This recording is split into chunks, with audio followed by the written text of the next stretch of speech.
All right, guys, so I don't usually do this kind of video, but this is a video response to God, Family, and Guns and his recent video that he put out, which was spewing the propaganda of the ATF.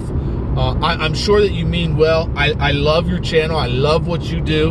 And I know that you have a good heart for God, and I know that you have faith to move mountains. But I'm hoping that you can see this propaganda which is coming from the ATF as what it is, right? They're using this patently false information to obviously push their agenda to continue to implement restrictive measures on firearms, especially around the border states. You know, we're already I'm here in the borders in El Paso, okay? So we're already seeing the impacts from tyrannical governors like Governor Grisham in New Mexico, and now the ATF is trying to assist in that effort to restrict gun flows out here in a part of the country which is pretty much isolated from the rest of the country, okay?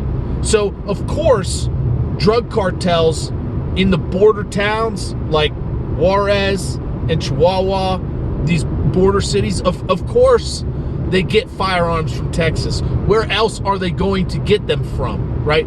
But when you look at the historical data, okay, where the cartels have historically gotten their firearms, and not just their firearms, but their heavy weaponry like man-pads and infantry support weapons, their machine guns and stuff like that, they get it from south of the border. This has been well known since before I've been alive, right? This isn't new news. This has been well documented. It's historical fact.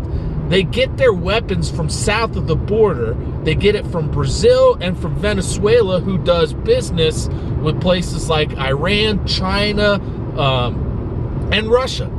And they get, for every one AK that they can buy up here in Texas, they could literally get 10 of them from the black markets in Brazil. So, I mean, this kind of stuff has been talked about 25, 30 years ago. It's not new, but what is new is the ramped up campaign to infringe upon people's civil liberties, especially out here in the Midwest, because we're isolated out here. If they blockade this area off, which they pretty much already have, nobody from other cities outside of this desert area will be able to help us. They'd be able to blockade us off for whatever unjustified health emergency declaration that they want. And this is all what your story is part of that agenda. It sounds conspiratorial, but drive through El Paso, man. You won't be able to drive into El Paso or out of El Paso without hitting a Border Patrol checkpoint on your entrance and exit from El Paso, right? DHS is deep inside the territory. They're not just at the border where they have the legal right to be at, right? But they're also 100 miles inland. And literally they have our city surrounded by checkpoints. I can't leave my city going into the heartland of the United States without having to go through a Border Patrol checkpoint. Did you know that? Did you know that? DHS has this city surrounded.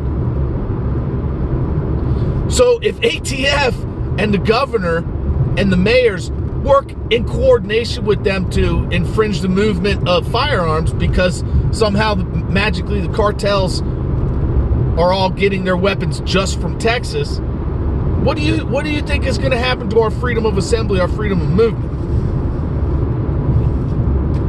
It's going to be restricted by the very people that are spewing the propaganda that you are echoing. I love you, man, but you know,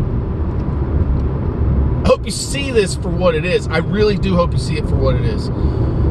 Keep doing what you're doing, man. Hope the remnant ministry goes well.